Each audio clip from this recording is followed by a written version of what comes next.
জানে যে কা এখন অসমীয়া জাতিৰ কাৰণে অতি ভয়াবহ, অসমীয়া জাতি ধ্বংসকাৰী, ভাৰতৰ সংবিধান বিৰোধী আৰু এখন সাম্প্ৰদায়িক আইন। সেই আইনখন যদি সঁচাকৈ বলবৎ হৈ যায় তেতিয়াহ'লে অসমীয়া জাতিৰ ভয়ানক ক্ষতিৰ সন্মুখীন হ'ব। অসমীয়া জাতিৰ অস্তিত্বৰ সংকট আহিব, অসমীয়া জাতিৰ ভাষাৰ প্ৰতি সংকট আহিব। আৰু সঁচা কথা ক'বলৈ গ'লে অসমীয়া জাতিয়ে যেনেকৈ ত্ৰিপুৰীসকলে আজি ত্ৰিপুৰাত তেওঁলোক সংখ্যালঘুত পৰিণত হৈ গ'ল, অসমীয়া জাতিও কাৰ কাৰণে অসমতে সংখ্যালঘুত পৰিণত হ'ব। সেইকাৰণে ইয়াৰ বিৰুদ্ধে আমাৰ বিৰোধী ঐক্যমঞ্চই, আমাৰ 16টা বিৰোধী দলৰ ঐক্যমঞ্চই এখন সভা কৰি 3টা আন্দোলনৰ কাৰ্যসূচী ঘোষণা কৰি থৈছে। 1 নম্বৰ আন্দোলনৰ কাৰ্যসূচীটো হ'ল যে যিদিনাই কা বলবৎ হ'ব তাৰ পিছৰ দিনা আমাৰ বিৰোধী ঐক্যমঞ্চৰ সভাত হোৱা সিদ্ধান্ত অনুসৰি অসম বন্ধ ৰূপায়ণ কৰা হ'ব। গতিকে সেই ডেটটো অনিশ্চিত, যিদিনাই কা বলবৎৰ ঘোষণা হ'ব তাৰ পিছদিনা সেইটো হ'ব। দ্বিতীয় বস্তুটো হ'ল যে আমি সিদ্ধান্ত লৈছিলোঁ যে যদি কা বলবৎ হয়, কা বলবৎ হোৱাৰ দিনাই আমি দিছপুৰ ঘেৰাও কৰিম। দিছপুৰ ঘেৰাও কৰাৰ কাৰ্যসূচী গ্ৰহণ কৰা হৈছিল। গতিকে সেইটো এটা দ্বিতীয় কাৰ্যসূচী আছিলে, সেইটো বিৰোধী ঐক্যমঞ্চৰ দ্বিতীয়টো কাৰ্যসূচী সেইদিনা গ্ৰহণ কৰা হৈছিলে। আৰু তৃতীয় এতিয়া মোক জনোৱা হৈছে যে এতিয়া প্ৰধানমন্ত্ৰী অহাৰ দিনা, অহা 9 তাৰিখৰ দিনা, অহা 9 মাৰ্চ তাৰিখৰ দিনা আমি প্ৰধানমন্ত্ৰীৰ ভ্ৰমণৰ প্ৰতিবাদত, যিহেতু কা এই বিজেপি চৰকাৰে বলবৎ কৰিবলৈ লৈছে আৰু কা বলবৎ কৰাৰ আগে আগে প্ৰধানমন্ত্ৰীয়ে অসমত এটা ফেশ্বন শ্ব' কৰিবলৈ আহিছে। প্ৰধানমন্ত্ৰীয়ে ইয়াতে চেলফি তুলি তেওঁ অসমৰ মানুহৰ মন জয় কৰি তাৰ পাছত অসমীয়া মানুহক টেঙা দিবলৈ আহিছে। অসমীয়া মানুহৰ, অসমীয়া জাতিৰ ব্যাপক এটা ভয়ানক ক্ষতি কৰিবলৈ আহিছে। গতিকে অহা 9 মাৰ্চ তাৰিখৰ দিনা দিনৰ 11 বজাৰ পৰা আমি প্ৰধানমন্ত্ৰীৰ ভ্ৰমণৰ প্ৰতিবাদত আৰু কা বলবৎকৰণৰ বিৰুদ্ধে আমি কলিয়াবৰত বিৰোধী ঐক্যমঞ্চৰ 16টা দলৰ হৈ এক বিশাল আন্দোলনৰ কাৰ্যসূচী গ্ৰহণ কৰিবলৈ লৈছোঁ, প্ৰতিবাদী কাৰ্যসূচী গ্ৰহণ কৰিবলৈ লৈছোঁ, এখন প্ৰতিবাদী সভা অনুষ্ঠিত কৰিবলৈ লৈছোঁ। গতিকে এই মুহূৰ্তত মই অসমবাসী ৰাইজ, বিশেষকৈ কলিয়াবৰবাসী ৰাইজক আহ্বান জনাইছোঁ যে কলিয়াবৰত অহা 9 মাৰ্চ তাৰিখৰ দিনা 16টা বিৰোধী ৰাজনৈতিক দলে ঐক্যবদ্ধভাৱে আয়োজন কৰা কা বিৰোধী আৰু প্ৰধানমন্ত্ৰী ভ্ৰমণৰ বিৰোধী যি আমাৰ প্ৰতিবাদী সভা, সেই প্ৰতিবাদী সভাত যাতে অংশগ্ৰহণ কৰে তাৰ কাৰণে মই অনুৰোধ জনাইছোঁ। মই আকৌ কৈ দিলোঁ কলিয়াবৰ, স্থানটো কলিয়াবৰ। কলিয়াবৰত সাধাৰণতে যিটো ঠাইত প্ৰটেষ্ট কৰিবৰ কাৰণে প্ৰশাসনে অনুমতি দিয়ে, কলিয়াবৰ মহকুমাত সদৰত, য'ত কলিয়াবৰত য'ত প্ৰটেষ্ট কৰিবৰ কাৰণে চৰকাৰে আমাক জাগা দিয়ে, সেই জাগাতে এখন প্ৰতিবাদী সভা হ'ব।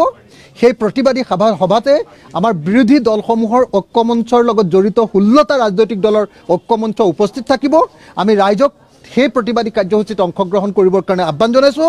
আৰু আমাৰ সেই প্ৰতিবাদৰ মূল লক্ষ্যটো হ'ল কা বলবৎ কৰাটো বন্ধ কৰিব লাগে আৰু প্ৰধানমন্ত্ৰীয়ে কা বলবৎৰ আগত আহি অসমীয়া মানুহৰ মন জয় কৰিবৰ কাৰণে, অসমীয়া মানুহক বিভাজিত কৰিবৰ কাৰণে আৰু অসমীয়া মানুহৰ ওপৰত জাপি দিয়া যি এই অভিশাপমূলক যিখন কা, তাৰ বিৰুদ্ধে, তাৰ পক্ষত তেওঁ জনমত তৈয়াৰ কৰিবলৈ আহিছে। গতিকে তাৰ বিৰুদ্ধে প্ৰধানমন্ত্ৰীৰ এই ভ্ৰমণৰ প্ৰতিবাদ সাব্যস্ত কৰিবৰ কাৰণে আমি 16টা ৰাজনৈতিক দলে ঐক্যবদ্ধভাৱে এই প্ৰতিবাদ কৰাৰ সিদ্ধান্ত গ্ৰহণ কৰিছোঁ। মানে অসমৰ মুখ্যমন্ত্ৰীজন দিল্লীৰ এতিয়া বহতীয়া, যাক দালাল বুলি কয়, দিল্লীৰ হয় হুজুৰ।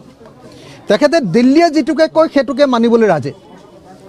আজি ৰাজপথত আন্দোলনত নামি পৰিব অখিল গগৈ, বিধায়ক অখিল গগৈ এতিয়া আন্দোলনত নামি পৰিব। ধাৰাবাহিক আন্দোলনেৰে চৰকাৰৰ বিৰুদ্ধে ইতিমধ্যে আহ্বান জনাইছে বিধায়ক অখিল গগৈ। প্ৰয়োজনতো অসম বন্ধ ৰখাৰ ইতিমধ্যে হুংকাৰ প্ৰদান কৰিছে অখিল গগৈ। গুৰুত্বপূৰ্ণ খবৰ জনাইছো, অখিল গগৈ এতিয়া অসম বন্ধৰ আহ্বান জনাইছে।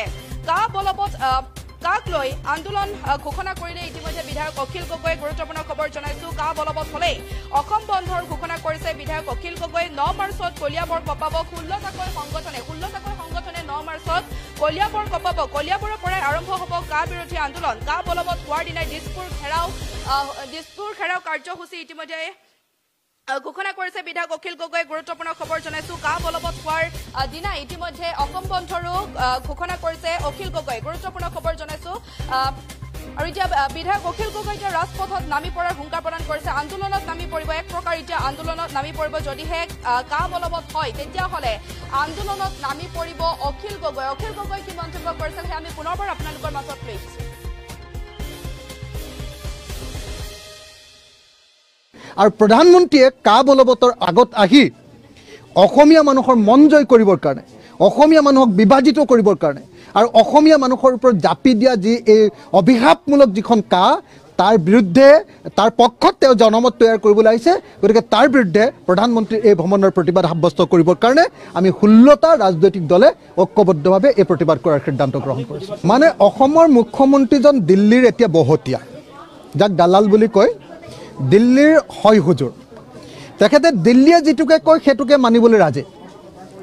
আজি দিল্লীয়ে কৈ দিলে যে অসমকে আমি টকা নিদিওঁ, গতিকে টকা নিদিওঁ কাৰণে অসম এতিয়া দেউলীয়া। গতিকে এতিয়া হয় হুজুৰ মুখ্যমন্ত্ৰীয়ে কি কৰিছে, কেৱল ধাৰ আৰু ধাৰ আৰু ধাৰ লৈ, ঋণ আৰু ঋণ আৰু ঋণ লৈ অসমখন চলাবলৈ সিদ্ধান্ত লৈছে। এতিয়া নৰেন্দ্ৰ মোদীয়ে কি কৰিছে, নৰেন্দ্ৰ মোদীয়ে কৈছে যে নহয় কা বলবৎ হ'ব, কাৰণ পশ্চিমবংগত তেওঁলোকক ভোট লাগে।